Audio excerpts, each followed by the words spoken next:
Dear Diary, I'm scared.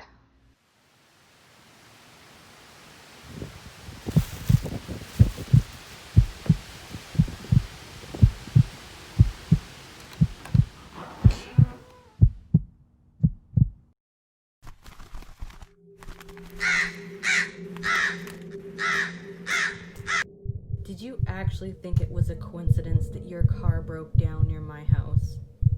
I'm sure you can tell what I am by now. Strange how monsters can live amongst us in plain sight, disguised as something beautiful or ordinary. Some witches capture souls and turn their remains into toads, others cats. Ever question crazy cat lady's sanity? That's why.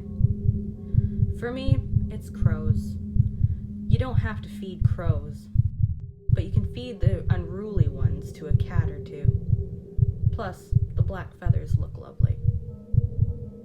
Why don't you sit down and watch my final demonstration while you wait for my spell to take effect?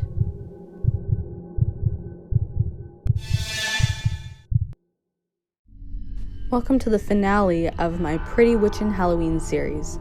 Today we're going to make this pentagram dream catcher. Stay tuned. Don't forget to take a screenshot of today's project details. Now let's get started.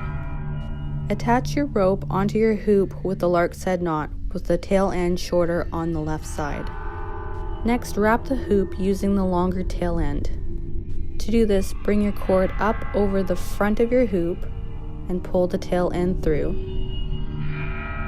Secure it close over to your first original lark's head knot. Then bring your long cord up behind the hoop and then pull it through the loop. Now repeat the same process until your hoop is totally wrapped all the way around. At the end, I like to tie the tail ends together in one overhand knot. Next, thread your long strand of butcher's twine with your tapestry needle. Attach the butcher's twine onto the hoop and secure the tail end with an overhand knot. At every fifth knot, I'm going to be making a stitch.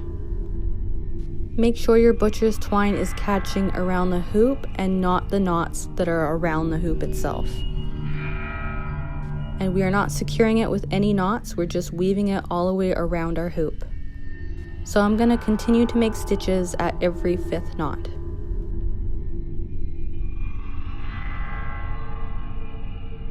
When you've gone all the way around, we're going to weave it through the loops that we had just created. Again, make sure that you're not tying any knots here, we're just weaving in and out around the loops. That way, when we're done all the way into the center, we're going to pull it taut, which gives you the dream catcher kind of spider web effect. Okay, so I'm just going to motor along and go all the way around into the center of our hoop. Despite what you think, pentagrams are actually not an evil omen. Each point of the star represents fire, water, air, earth, and then the fifth point is soul. The circle around is the universe. Also, it was used in Christianity. I found that really interesting while I was researching this project. Okay, so I went ahead and tied a knot to finish off the center of our dream catcher.